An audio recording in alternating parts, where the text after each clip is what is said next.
дараах энэхүү жишээлээр бүгдээрээ хэвтэй чигт өнцөг үүсгэн шийдсэн биеийн хөдөлгөөнийг авч хэлэлцгээе. Тухайн хөдөлгөөнийг бүгдээр ойлгохын тулд дараах трактор бүхий зургийг авч хэлэлцгээе. За энэ хараар тэмдэглэсэн хэсэг бол бит байлаа гэж үзэхэд тухайн биеийг хэвтэй чигт тодорхой тета өнцгөөр шидчихэж байгаа юм. Тэгвэл анхны хурд маань энэ дээр V0 гэдэг өгөгдсөн. Нэгтгэхэд ингэж хэлж болох нь байна. Альфа биеийг хэвтэй чигт тодорхой өнцгөөр альфа бета тета юу гэдэг юм тийм ээ. V0 анхны хурдтай шидэж байгаа энэ хөдөлгөөнийг л бид нар хэлээд байгаа юм. Окей. За тэгвэл хамгийн түрүүнд ямар үйлдэл хийж болох вэ гэвэл шүү дээ тийм ээ. Тухайн хөдөлгөөн маань хоёр хэмжээст буюу x болон y өөрөөр хэлбэл хэвтэй болон босоо тэнхлэг дээр хөдөлгөөн үргэлжилж байгаа учраас энэхүү хоёр тэнхлэг дээр анхныхаа хурдыг задлаад өгсөн нь илүү эвтэйхэн байдаг. Яагаад гэдгийг бүгдээрээ явцын дунд маш сайн ойлгох болно. Харин задлагаас өмнө багш нэг ийм үнцгийн синус косинус гэдгийг сануулад өрхий. Энэ тета үнцэг бүхий тэгш үнцэгт гурвалжин байлаа гэж бодъё. Каттай хуурт нь c үнцгийн эсрэг тал буюу энэ талыг бүгдээрээ a-ийг энийг тэгээд эсрэг катет гэж хэлдэг. Үнцгийн налсан тал буюу яг энэ үнцгтөө налчсан энэ доо талын хэсгийг бүгдээрээ b. За b гэдэг маань бол налсан катет гэх мэтчлэн өөр ингэсэн нэртэй. Гэхдээ та бүхэн маань ерөнхийдөө зүү тогтлог энэ дээрээс a b c гэдэг ингэнээр харчиж болох байх. A-г c-д хуваах юм бол энэ нь үнцгийн эсрэг тал учраас синус тета буюу тухайн үнцгийн синусаар илэрхийлэгддэг. Харин b-г c буюу гипотенузд хуваах юм бол энэ маань насан тал болох учраас тухайн үнцгийн косинусаар илэрхийлэгддэг. Энэ дээрээс дараах зүү тогтолтыг харж болно. A гэдэг нь өөрөө c синус тета, b гэдэг нь өөрөө c косинус тета болохыг харж болно. Энийг бүгдээрээ хаана ашиглах вэ гэхээр яг энэ зүү тогтолтыг энэ одоо v0 гэдэг энэ векторыг x болон y тэнхлэг дээр хуваахад ашиглана гэсэн үг. Бүрэлдэхүүн хэсэгт нь. Тэгвэл x тэнхлэг дээр байгаа бүрэлдэхүүн хэсэг нь v0 x-ээр тэмдэглэгдсэн бол v0 y гэдэг маань тухайн босоо тэнхлэг дээр байгаа проекц буюу v0-ийн бүрэлдэхүүн хэсэг гэж ойлгож болох нэ. v0 x-ийг яаж олж болох вэ гэхээр энийг ашиглаад налсан тал байгаа учраас v0 косинус тета гэд бүгдээр олчиж болно. Харин v0 y-ийг яаж олох вэ? v0 y v0 синус тета гэд олж болох нэ. Яагаад ингэж задлах шаардлагатай вэ гэхээр тухайн хөдөлгөөнийг эн чинь одоо нэг юм комплекс хөдөлгөөн байгаа байхгүй юу? Энийг илүү хэлбэрчлэхин тулд x тэнхлэг дээр яаж хөдөлж байгаа юм, y тэнхлэг дээр яаж хөдөлж байгаа юм. Босоо болон хэвтэй чиглэлд хэрхэн яаж хөдөлж байгаа вэ? Ямар хүчнүүд үйлчилж байгаа вэ гэдгийг нь болоод энэ дээрээс зүүх тогтол хамаарлыг нь олоход чиглэсэн зорилгоор ингээд хоёр хувааж байгаамаа. За тэгээд ингээд харах юм бол тухайн бие маань x болон y дээр хөдлөхөөс гадна мөн энэ босоо тэнхлэг одоо жишээлбэл энд би нэг юм тасархай зураас зурцъя л да. Тэгвэл энэ зураасны зүүн талын хэсэгт энэ хэсэгт би ямар хөдөлгөөн хийх вэ гэхээр эндээс гараад дээшээгээ хөөрөөд өөрөختөө хурд нь удаашрч явсараад энд ирэх нь байна. Энэ оройн цэгээс цаашаа ямар хөдөлгөөн хийх вэ гэхээр хиттэй чиг шидэгдсэн биеийн хөдөлгөөн өөрөөр хэлбэл жигд болон өнөөх чөлөө туналтын нийлбэр хөдөлгөөнийг цаашид хийх нэ. Тэгэхээр энэ бол энэ зүүн гар талдаа дээшээ хөөрнө буюу жигд удаашрах нь байна босоо тэнхлэг дээр. Харин энэ баруун гар талд босоо тэнхлэг дээр зөвхөн ярих юм бол жигд хурцах хөдөлгөөн хийнэ. Харин аль тал дээрээ зүүнч байсан баруунч байсан тал дээрээ хоёуланд нь адилхан жигд хөдөлгөөнийг хийн хаана хэвтэй тэнхлэг дээр. Хэвтэй чигийн хөдөлгөөн нь үргэлж жигд байх нэ гэсэн санааг илэрхийлэх нь байна. Тэгэхээр сонирхолтой. Багш нь саяныхаа хэллэгээр юу хэлээд байгаа вэ гэхээр энийг хэлж байгаа юм. Тухайлбал энд v0 x гэсэн энэ анхны хурд байгаа шүү дээ. Тэр маань v0 косинус тета. Энэ маань тухайн би энд ирсэн ч гэсэн өөрчлөгдөхгүй. Яг л ижлэхэн хурдтай байна. Энд ирсэн ч гэсэн яг л ижлэхэн хурдтай байна. Энд ирсэн ч гэсэн адилхан өөрчлөгдөхгүй тогтмол. Энд ирсэн ч гэсэн ижлэхэн тогтмол байх нэ. Тийм учраас оройн цэг дээр гараад ирсэн ч гэсэн хэвтэй чигийн хурд маань тэг байхгүй байх нь. Тэг байхгүй харин тогтмол өөр ингэсэн утгатай байх нэ. Харин босоо чиглэлийн хурдыг бүгдээрээ хараа. Тэр маань юу вэ гэхээр v0 y буюу v0 синус тета гэсэн хурд байгаа. Босоо чиглэлийн хувьд бол тухайн бид x доошогоо чиглэсэн mg татах хүч үйлчилж байгаа, гравитацийн хүч үйлчилж байгаа учраас түүнийг удаашруулна. Дээшээ явах гэдэг. Энд чинь өөрөө ингээд тодорхой хурдтай дээшээ явах гэдэг шүү дээ, тийм ээ. Гэтэл доошо mg хүчээр чангаагаад удаашруулад байгаа учраас хугацаа өнгөрөх тусам яах нь багасж эхлэх нэ. За тийм учраас энд гарч ирээд багасаад хамгийн оройн цэг дээр очиод тэг болдог байх нь. Тэгэхээр оройн цэг дээр x тэнхлэгийн хурд нь V0x анх яаж одоо ямар хурдтай хөдөлсөн, анх 10-аар хөдөлсөн юм уу те? X тэнхлэг дээр 20-аар хөдөлсөн юм уу, 30-аар хөдөлсөн юм уу? Яг тэрийг хадгалсан хэвээр байна л гэсэн үг жигд. Харин V0y маань тухайн орон зэг дээр тэг болтгоо. Ингээд үүнээс цаашаа доошоо унаж эхэлнэ. Унана гэдэг маань тухайн хурд маань нэмэгдэнэ гэсэн үг. Босоо тэнхлэг дээр ингэж явсаар хагаад анх ямар хэмжээний хурдтай шидэгдсэн босоо тэнхлэг дээр газарт хүрэхдээ тийм хэмжээний хурдтай гэхдээ ихц доошоо чиглэсэн байдалтай хүрэх нэ. Окей, за энэ дэр нэг зүйл бас сануулхад багш нь газарт хүрэх үеийн хурдыг олооч гэх юм бол нөгөө өмнөх хичээл дээр үзсэн шиг V0x, V0y хоёрын энэ хоёр векторын нийлбэр хурдыг бүгдээр болно. Аль нэгийг нь бүгдээр газарт хүрэх үеийн хурд гэх юм бол өрөөсгөл болчихно. Тийм учраас энэ хоёр векторын нийлбэрийг олно шүү. Тэгээд Пифагорын теоремыг санаарай.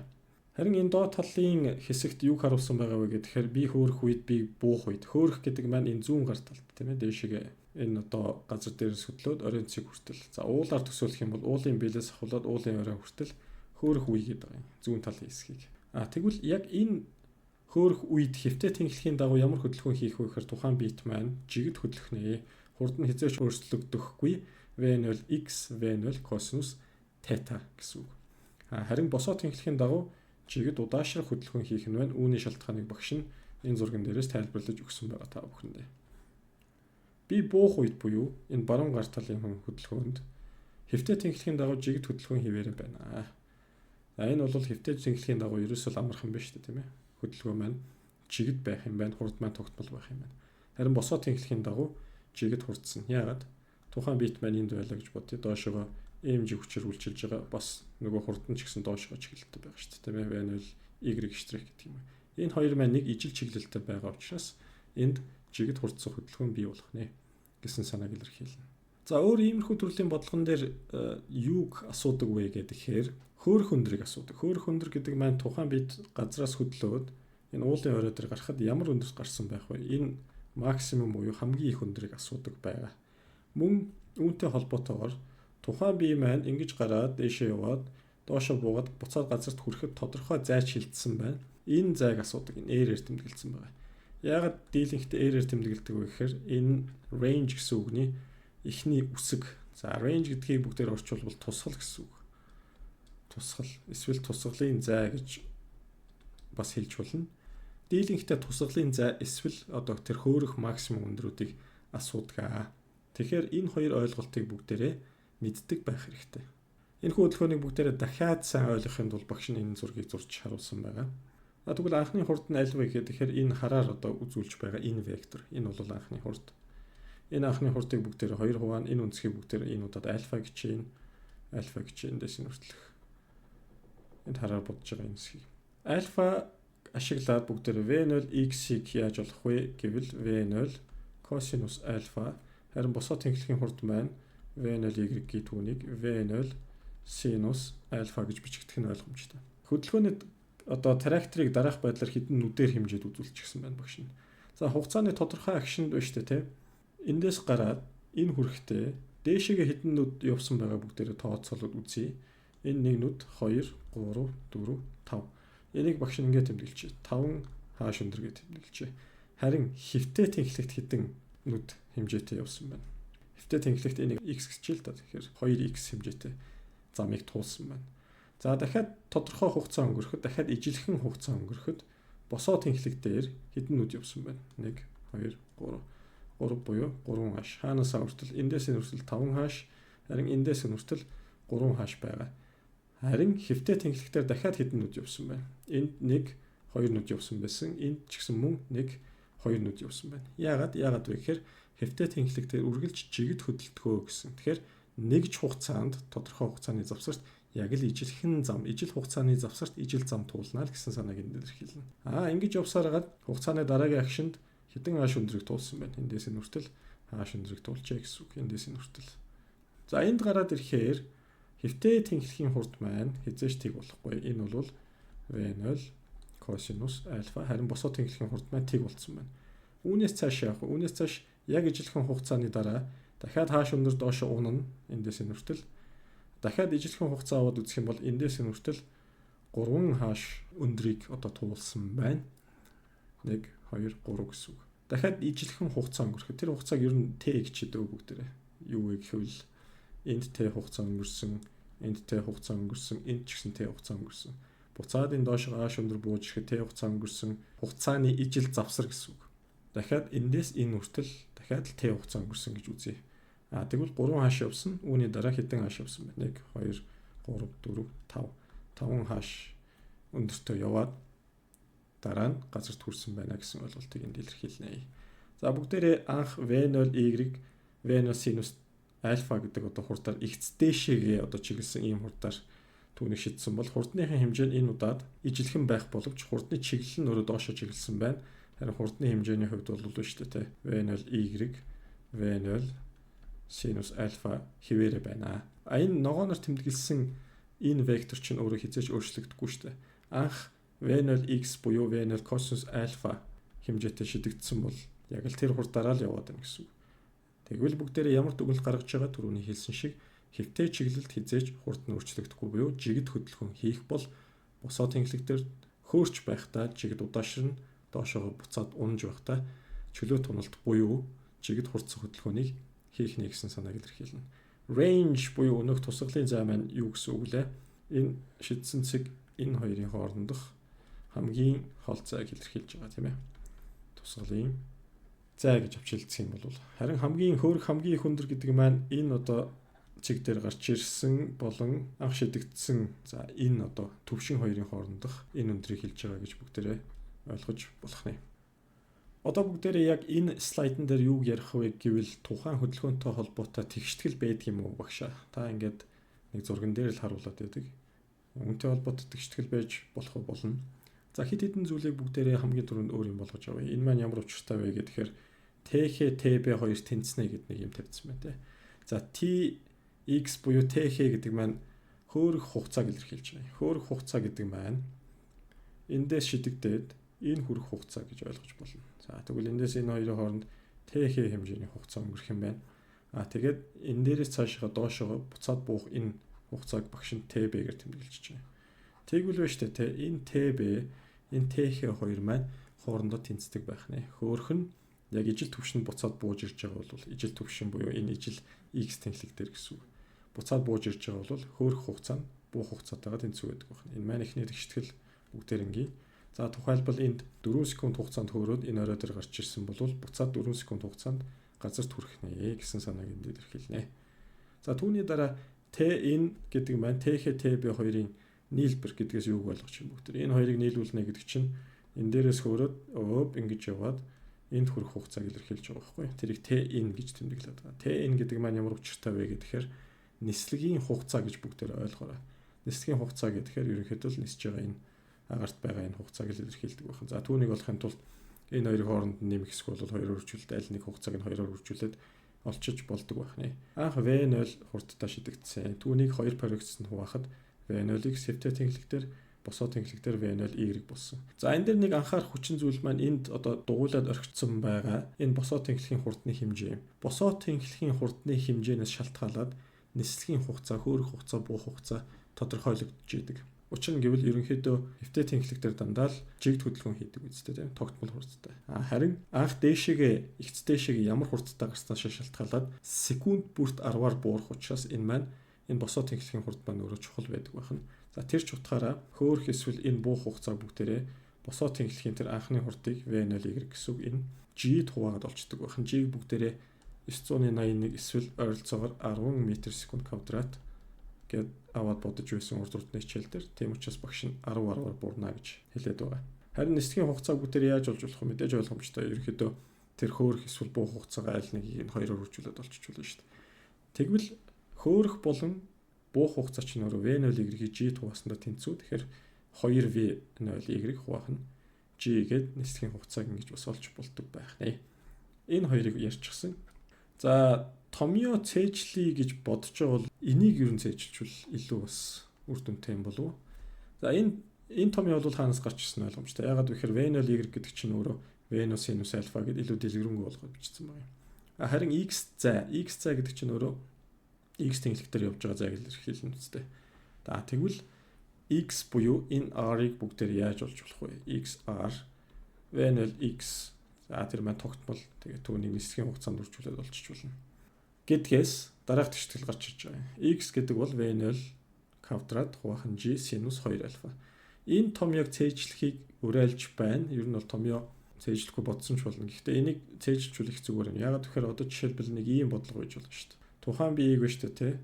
Хэвтээ тэнхлэгт V0 хурдаар шидсэн чинь өнцгийг нь хэмжээд үзэнгүүтэл 15 градус байх юм бол би тэр 15 градусын синусыг би мэдэхгүй байхгүй. Тэгэхээр одоо жишээлбэл синус 30 гэхээр л 2-1 ч юм уу байдаг шүү дээ, тийм ээ. Юу гэдэг синус 90 гэдэг ингэвэл чи 1 гэх мэтчлээ. Эдрийг чи ерөнхийдөө цээжээрээ бид нар бол мэдчихийдэг. Харин синус 15 ч хэцүү байхгүй. Гэхдээ энэ дээр нэг юм аварч байгаа зүйл нь юу гэхээр x гэдэг нь өөрөө v0-ийн квадрат. За энэ v0 гэдэг маань энэ өөрөө шүү, энэ өөрөө. Аль нэгэн бүрэлдэхүүн хэсэг нь бол биш. За түүнийг g хуваагаад синус гингүүтлээ 2-ыг үржих нь 15 гэхээр бидний мэддэг 30 гэдэг утгаар ороо явчихж байгаа байхгүй. Тэгэхээр энэ бодоход амархан болно гэсэн үг. Энэ чинь өөрөө v0-ийн квадрат 2-ны гардаг. Тэгээд 2g боллоо л гэсэн үг. Тийм учраас цээжлэгч бол энэ тэгшгэлийг цээжилсэн хамаагүй дээр байгаа. Цаг хэмнэх үүднээс. За одоо бүгдээрээ тухайн хөдөлгөөний графикуудын тухай авч хэлэлцгээе. За хэвтээ болон босоо тэнхлэг дээр тус тусны графикуудыг энэ зурнаа.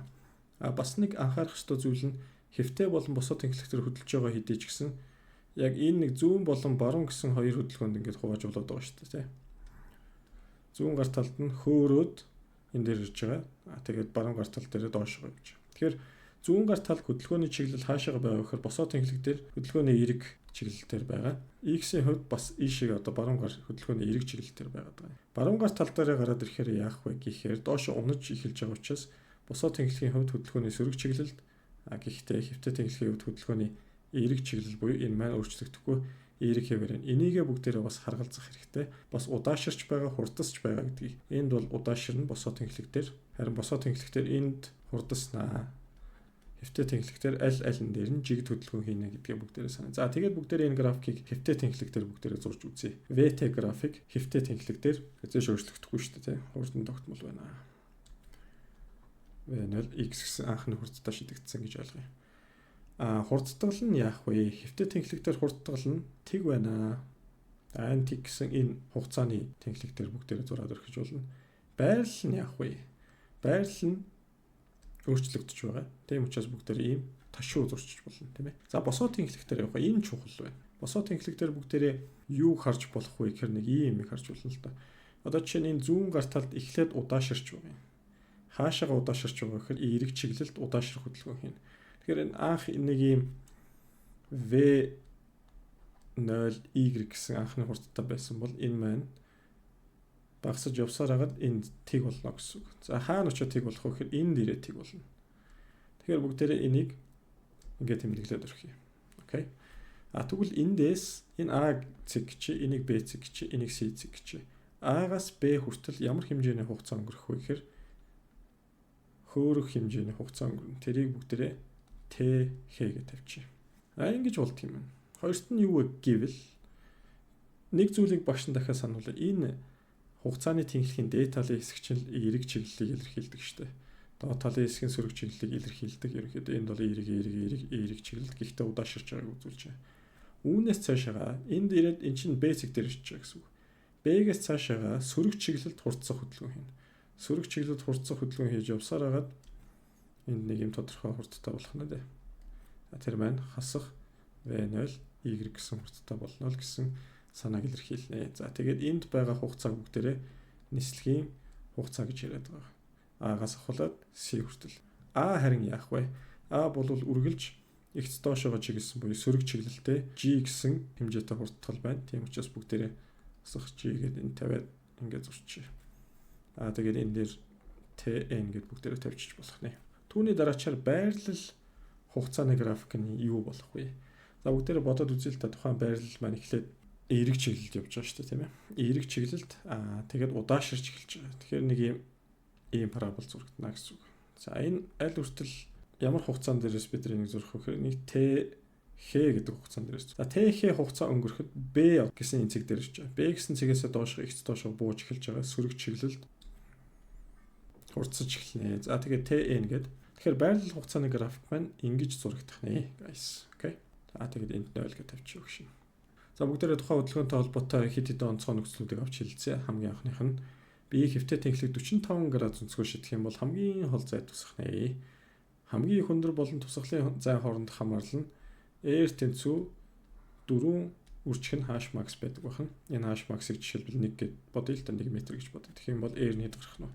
4-ийг үржих 1 буюу 4 м гарах нэ. Гэхдээ энэ ямар тохиолдолд вэ гэхээр энэ хэвтээ чигт зөвхөн 45 градус өнцөг үүсгэж шидэх энэ тохиолдолд гарах нь. За яагаад 45 юм болоо? X тэнцүү V0-ийн квадрат хуваах нь G синус 2 альфа гэсэн тэгштэглээ бүгдээрээ саны. Синусын хамгийн их утга байхад л энэ тэгштгэл чинь хамгийн их утгаар авах гэдэг шүү дээ. Синусын хамгийн их утга юу юм? 1 байдаг шүү дээ. Тэгвэл синус хизээ 1 гардаг вэ гэхээр 90 градус дээр 1 гардаг. Тэгвэл 2 альфа өнцөг чинь өөрөө 90 градустай тэнцэх ёстой. Энэ дээрээс альфа өнцөг нь 45 байжж гэсэн санаан дээрээс 45 градус маань гарч иж байгаа. За тэгээд R гэдэг маань 4h max байдаг байна. Дараагийн онцгой нөхцөл маань юу вэ гэдэг тэгвэл нийлбэр нь 90 градус байх өнцгөр ижил хурдтай шидэгдсэн биесийн тусгалын зай тэнцүү байна. Хэд хэдэн зүйлийг авъя. Хоёр өнцгийн нийлбэр нь 90 градус байх ёстой. Мөн ижил хурдтай шидэгдэх ёстой юм байна. Яг энэ тохиолдолд тусгалын зай нь ижилхэн байдаг байна. Энд нэг юм хоёр биеийг нэг нэгээр нь шидсэн байлаа гэж үзье. Нэг нь улаан өнгөтэй бие, нөгөөх нь цэнхэр өнгөтэй бие гэж бодъё л доо. Цэнхэр өнгөтэй бие маань явсаар хагаад энэ тусахад улаан өнгөтэй маань явсаар хагаад энэ туснаа. Яг адилхан цэг тусах нь байна.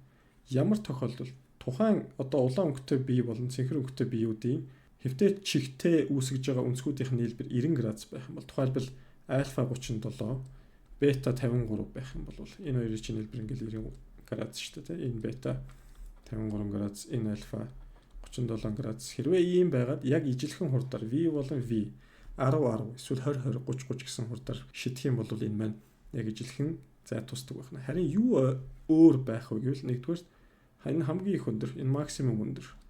Хөөх өндрүүд нь өөр байна. Хоёрдугаарт гэх юм бол илүү одоо дээш нь их өнцгөр шидэгдсэн энэ бие маань нислэгийнхэн хугацаанд бага өнцгөр шидэгдсэн бие бодвол их байна гэсэн үг. Өөрөөр хэлбэл 53 градусаар шидэх нь 37 градусаар шидснээс нислэгийн хугацаа нь ялгаатай байна гэсэн үг. Нэг нь 10 секундэд хөөрөөд буулаа гэж бодъё л доо. Тэгвэл 37 градусаар шидсэн маань 2 секунд ч юм уу тийм ээ 5 секундэд 10-аас бага тийм хэмжээний нислэгийн хугацааны дараа ижил цэг тусах нь байна гэсэн санааг илэрхийлэх нэ. Тэгэхээр энэ 53 градусыг илүү ихсгээд байх юм бол нислэгийн хугацаа болон хөөх өндөр маань төдий чинвэл ихсээд явдаг ийм шууд пропорционал хамааралтай байдаг байна. Дараагийн нэг онцгой нөхцөл маань өөрөө агарын эсэргүүцэлгүй орчинд ижил хааш өндрөөс ижил хурдтай өндөр нь ижилхэн байх ёстой, хурд нь ижилхэн байх ёстой. Шидэгдсэн биес яаж шидэгдснээс үл хамааран ямар мастай байхаас ч гэсэн үл хамааран газарт хүрэх үеийн хурдны хэмжээ нь адил байна гэсэн байна. Окей. Хурдны хэмжээ гэдгээр бид нар юу ойлгох вэ? Скалаар хэмжигдэх хүн ойлгож байна. Хурдны хэмжээ. Хурд нь ижилхэн байна гэх юм бол энэ чинь бурууд чинь. Ягаад гэхээр тухайн хурд гэдэг чинь өөрөө вектор хэмжигдэх хүн шүү дээ. Тоонгохдохтой дээрээс нь нэмэх нь чиглэлтэй. Чиглэлүүд нь ижилхэн биш байж болно. Гэхдээ хурдныхын хэмжээнүүд нь буюу тоон утгнууд нь ижилхэн байна гэсэн санааг л энд илэрхийлж байгаа. Ямар нөхцөлд ижилхэн өндрөөс ижилхэн хурдтай шидэгдсэн тохиолдолд.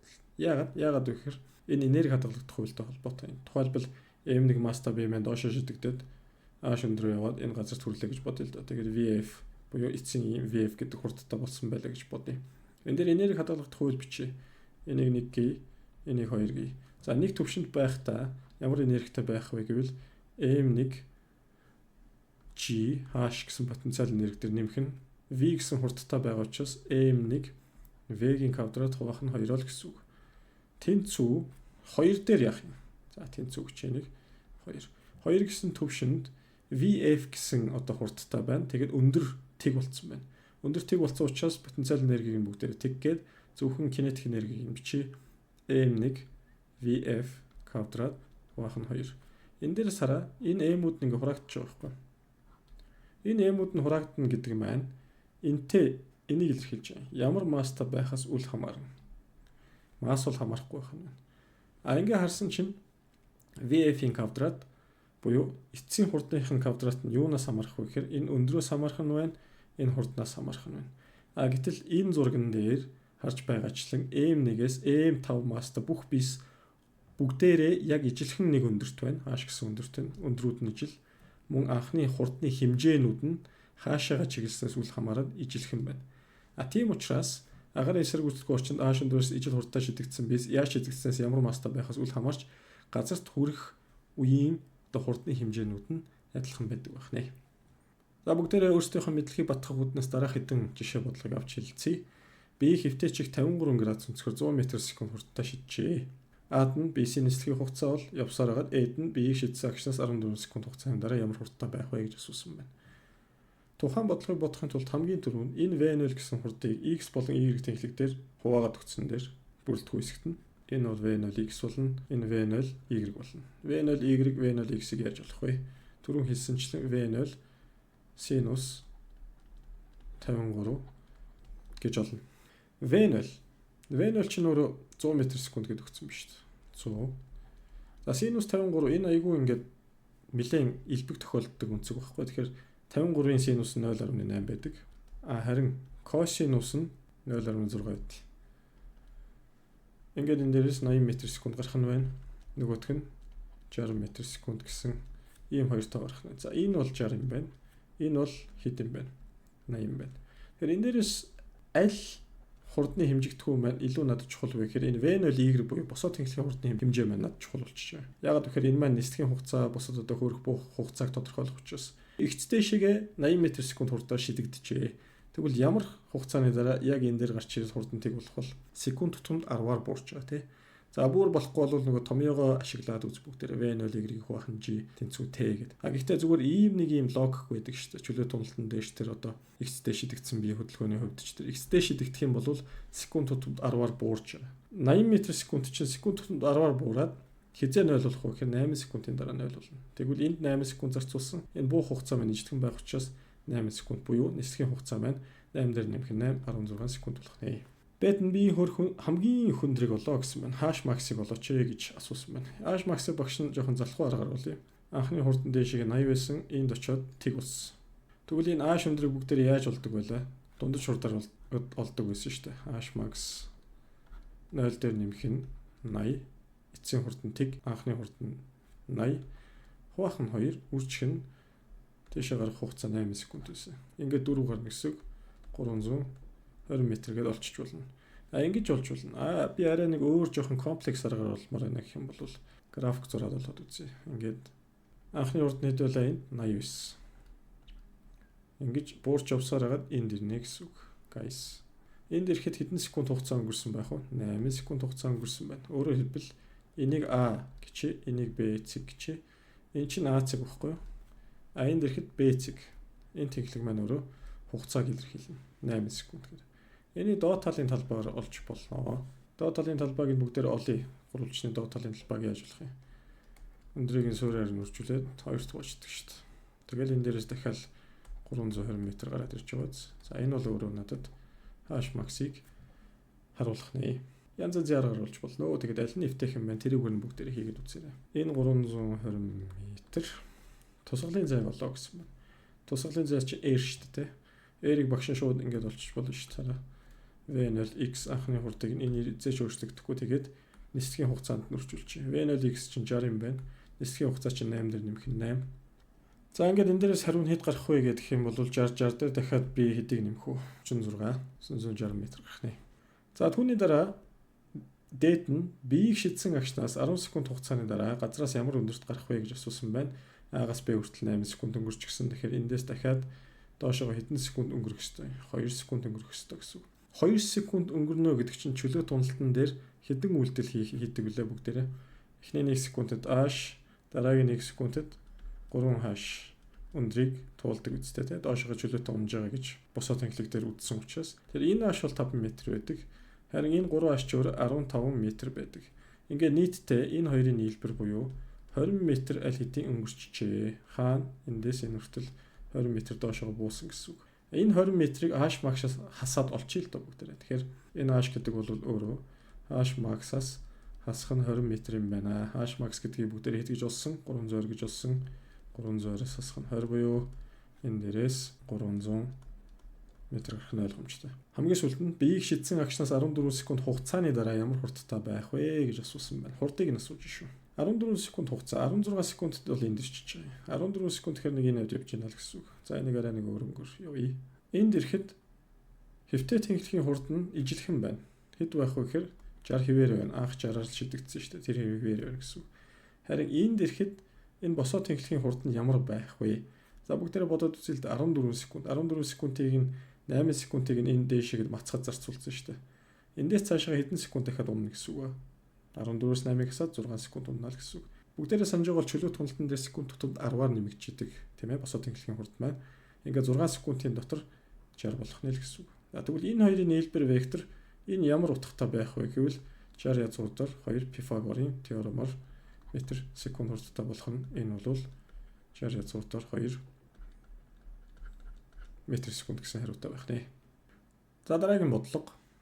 B хэвтэй чигт 37 градус өнцгөр 50 м/с хурдтай шидэхэд 2 секунд хугацааны дараа хааш өндөрт байрлах Y зэргийг дайрчээ гэж байна. Энийг дайрсан байна. Hash өндрийг бол hash max өндрийг бол тусгалын зайг бол sinus 37.06 cosine 37.08 гэж өгсөн байна. Окей, хамгийн түрүүнд ерөнхийдөө энэ өнцгийг ашиглаад 50 м/с гэсэн энэ хэмжээтэй анхны хурдыг x by y тэнхлэгтэй парагчлаад үгүй. V0 x-ийг энийг V0 y. Хамгийн түрүүнд ингээд эхлэх нь их оновчтой байдаг. Тэгэхээр V0 x гэдэг маань санаж байгаа бол V0 cosine 37 нөгөөх нь V0 sinus 37 байна. V0 чинь өөрөө 50 cos 37.08 энэ дээрс 40 м/с. Нөөх нь 50-ийг үржих нь 0.6 30 м/с. Окей. Энэ хоёрыг олчлоо. Энэ хэд вэ гэхээр энэ 30 м/с юм байна. За энэ надад чухлаа. Энэ ч гэсэн надад чухал дараа нь энийг ашиглаж магадгүй рейнжийг болохын тулд 30 м/с надад юуг санал дуулж авах хэрэгтэй вэ гэхээр дээшгээ 3 секунд хугацааны дараа ийшээ мацаж гарах юм байна л гэсэн санааг илэрхийлэл. Энэ хүрэхтэй 3 секунд хугацааг. Харин Y цэг дээр 2 секунд хугацааны дараа хүрсэн байхгүй. 2 секунд гэдэг чинь секунд тутамд 10-аар багассаар байгаад энэ дээшгээ x дээшгээ чиглэсэн хурд маань өөрөө VY гэж түүнийг 10 м/с гэсэн хурдтай болох нь ойлгомжтой. 20-оор хорогдох учраас. Харин энд яг уу. Энд бол 40 м/с хിവэрээ чигт хурдтай болно гэсэн үг. Тэгээд энэ хоёрыг хооронд Пифагорт юм бол энэ Y цэг дээр байгаа тийм ээ очиход тухайн биеийн Y цэгийн хурдыг олж болох нэ гэсэн үг. Окей, за A шөндрийг олооч гэсэн байна. A шөндрийг бүгдээр яаж олж болох вэ? Залхуу аргаар олж болно шүү дээ.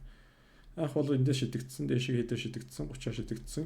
За тэгээд Y гэсэн энэ цэг дээр ирсэн. Y цэг дээр хурд дээшээ хурд нь 10 м/с хурдтай байсан. Окей, тэгээд энэ хоёрын хоорондын зай хааш юм байна. Харин хэдэн секунд өнгөрсөн бэ гэхээр 2 секунд өнгөрсөн. Дундаж хурдаа бүгдээрээ ашиглаад олчихъя. Хааш гэдэг нь эцсийн хурд 10, анхны хурд 30, хоёр тугаагаад дундаж үржих нь өнгөрсөн хугацаа энэ хоёр хоорондоо хураагдлаа. Энэ дээрээс 40 м болох нь ойлгомжтой. За түүний дараа hash max өндрийг олооч гэсэн байна. Hash max өндөр гэдэг чинь юу гэсэн юм бэ? Энэ дээрээс энэ үртэг энэ зайг илэрхийлж байгаа шүү дээ, тийм ээ. Тэр уулын оройд ирэх хүртэл зайг илэрхийлж байгаа. За тэгвэл hash max гэдэг маань өөрөө мэдээж ойлгомжтой. X дээшээ шидсэн хамгийн анх ямар хурдтай шидэгдсэн 30 гэдэг хурдтай шидэгдсэн тэн дээр очиод Y чиглэлийнхэн хурд тийм ээ тэг байдаг хуваах нь 2 үржих нь хэдэн секундэд авирсан бэ гэхээр 3 секундэд энэ авирж гарсан шүү дээ дээшээ хөрж гарсан 3. За энэ дээрээс бүгдээр олж болох нэ. Энэ хэд вэ гэхээр 45 м юм а да. Мөн үү? 45. За мөн байна. Энэ 45 м болох нь. Тусгалын зайг олооч гэсэн байна. R-ийг олоо гэсэн байна. За R-ийг бол яаж олж болно тэгээд R гэдэг чинь өөрөө V0 X-ийг үржих нь нислэгийн хугацаа. R гэдэг бол 40-ийг үржих нь нислэгийн хугацаа 3 секунд хөөрөхөд зарцуулна. Буухад дахиад 3 секунд зарцуулна. Нийтдээ 240 м байх нэ. За бодлого номер 3. X цэгээс Y цэгийг онлон буудахад сум Z цэг тусчээ. Хааш нэг хуваахнаа харьцаг болоо гэсэн байна. Яагаад жишээлбэл биш тэ Y-ийг онлоод буудахад X цэг дээр очоод тусчваа гэдэг бүгдээр бодоод энэ бол мэдээж ойлгомжтой. Дэлхийн татгуучны нөлөөгөөр хүндийн хүчний нөлөөгөөр гэсэн үг. Эндээс гараад уг нь бол татгууч байхгүйсэн бол энд ирэх байж. Тэгэхээр эндээс энэ хугацаа бүгдээр T гэж. Өөрөөр хэлбэл эндээс гараад энэ уулын орой дээр хүрэх хугацаа T хугацаа. Мөн дахиад цаашаа ямар хугацаанд буух вэ гэхээр дахиад T хугацаанд буу штэ. Тэгвэл гравитац үүсч байхгүйсэн бол энийг A цэгийн X-ээс A хүртэл T хугацаа өнгөрч байгаа бол A-гаас Y хүртэл бас л T хугацаа өнгөрөх байжээ. X-ээс Y хүртэл 2t хугацаа өнгөрөх нь байна. Харин тухайн x-ээс a хүртэл t хугацаа өнгөрөх нь байна. За тэгвэл a цэгээс a цэгт очих байсан би маань хөндийн хүчний нөлөөгөөр энэ цэгт ирсэн байна. Энийг b гэж b цэгт ирсэн байна. h1 өндөр. t хугацаанд h1 одоо өндөр унсан байлаа гэж бодъё л доо доошоо татагдсан байлаа гэж бодъё. Тэгвэл 2t хугацаанд h2 гэдэг чинь өөрөө h дээр нэмэх нь 3h гэсэн 2t хугацаа гэж учраас энийг h гэж бол эхний t хугацаанд энэ маань 3h байдаг дараагийн t хугацаанд. Өндөрөөс уннаа л гэсэн үг. Энэ нийтдээ 4h болно. Энэ дээрээс h1-ийг хуваах нь h2 гэдэг маань h-ийг хуваах нь 4h буюу эндээс 4-ний гэсэн харьцаа гарах нэ. Өөрөөсөө дахиад нэг бодоод үзээрэй guys. Жишээ бодлого 4. А цэгээс хэвтэй шийд 37 градус өнцгөр чулууг шидэжээ. Чулуу газар 45 градус өнцгөр туссан бол h өндрийг олооч гэсэн бол энэ өндөр ямар өндөр байх вэ гэж асуусан байна. Синус 37, косинус 37, 45-ыг 6 2-ыг хуваах нь 2. За бодоод үзье бүгдээрээ. Энийг 2 хуваана. Нэг ингээд хуваачи. Багш шууд ингээд биччихвэл яаж чанараа. Энэ 40 гарна, энэ 30 гарна. За яаж битв мэдээж ойлгомжтой синус косинус 37 0.6 0.8 гэж байгаа учраас тэр дээрийг тусад нь 50-аар үржүүлэл болчихж байгаа. Энэ дээрээс надад одоо хэрэгцээтэй хурд маань энэ босоо тэнхлэхийн хурд байгаад байгаа. Энэ маань надад юуг илэрхийлэх вэ? 30 гэдэг маань секунд тутамд 10-аар буурсаар хагаад энд 3 секундын дараа гарч ирэх нэ гэсэн санааг илэрхийлнэ. За тэгвэл яг энэ төвшин рүү буцаад унж ирэхдээ дахиад хэдэн секунд өнгөрөх вэ? Дахиад 3 секунд өнгөрнө л гэсэн санааг илэрхийлнэ. Харин 40 маань надад яаж хэрэг болох вэ гэхээр 40-ыг би энд ойчод зурч. Яагаад вэ гэхээр хизээш өөрчлөгдөхгүй учраас энд 40 м/сек хурдтай байна. Тэгээд 45 градус гэж байгаа бол энэ ч гэсэн 40 м/сек гэдэг. 45 градус яагаад энийг бүгдээрээ бодоод олоорой. Геометр дээр юм байдаг тийм ээ. 60 байсан бол харин 45 гэдэг маань ерөнхийдөө хоёр талын катетийн урт нийжлэх байгааг л илэрхийлдэг шүү дээ. Тэгэхээр нэг сонирхолтой хараа. Энэ 40 м/сек газарт хүрэх хүртлээр 40 м/сек хурдтай болсон байна. Хаанаас хаа хүртэл энэ дээрээс энэ хамгийн нойроо дээрээс ягаад хамгийн нойроо дээр хэвтэй тэнхлэхийн хурд маань v(y) тэг байгаа. Энэ тэг байж байгаа доошоо унаад ингэж явсаар хагаад энэ төвшөнд ирэхдээ доошоо 40 м/сек хурдтай болжээ. Энэ надад ямар мэдээлэл өгөх вэ гэхээр секунд тутамд хурд чинь 10-аар нэмэгддэг шүү дээ. G-гээр нэмэгдэнэ. 4 секундын дараа хүрсэн байна гэдгийг илэрхийлнэ. Аль төвшнөөс аль төвшин хүртэл энэ оройн энэ цэгээс энэ B цэг хүртэл. За энэ төвшнөөс энэ доошоо энэ B цэг хүртэл бүгдээрээ 4 секунд хугацаа өнгөрсөн байх нэ. Гэтэл энэ 4 секунд хугацаагийн 3 секунд нь энд аваачаад зарцуулагдсан шүү дээ. Энд 3 секунд зарцуулагдсан шүү тийм ээ. Тэгэхээр цаана хэдэн секунд үлдэх вэ гэвэл эндээс энэ хүртэл энэ хоёрын хоорондох энэ зай гэсэн үг 1 секунд хугацаа өнгөрөх нэ гэсэн санааг бүгдээрээ илэрхийлнэ. 1 секунд хугацаанд h өндөр маань ямар байх вэ гэснийг л бүгдээр ингээс нь асууж байна. За бүгдээрээ бодоод үзье л да. Энэ дээрс унлаа гэж бодъё. Анхны хурд нь тэг байсан. Чөлөө туналт хийж эхэлж байна. За энд хурч ирээд 40 м/сек хурдтай болсон гэж үзье. Тэгээд яг энэ хоёрын хооронд хэдэн секунд өнгөрсөн бэ гэхээр 4 секунд өнгөрсөн. 1 секунд, 2 секунд, 3 секунд, 4 секунд. Харин сүүлийн 1 секундэд ямар өндрийг туулсан бэ гэхээр h өндрийг туулсан. Эхний 1 секундэд хэдийг туулдаг вүлээ? 5 метрийг туулдаг. Дараагийн 1 секундэд 15 метр, дараагийн 1 секундэд 25 метр, дараагийн 1 секундэд 35 метрийг туулнаа. H өндөр гэдэг маань өөрөө сүүлийн 1 секундэд туулсан энэ өндрийг илэрхийлж байгаа учраас тэр маань 35 гэсэн хариу гарах нь. Харин D талын 5, 15, 25 гэсэн энэ одоо өндрийг хэдэн секундэд туулсан бэ гэхээр түрүүний харуулсанчлан 3 секунд хугацаанд буюу энэ хугацаанд туулсан шүү дээ бүгдээрээ. Тэгвэл сүүлийн нэг хугацаанд туулсан h өндөр буюу тэр маань өөрөө бодлогын хариу болж 35 болж гарч ирэх нэ. За ингээд энэ хүү хичээлээ тухлан сууж таалан сойрхсон сурагч та бүхэндээ баярлалаа. Дараагийнхаа хичээлээр уулзлаа. Баярлалаа.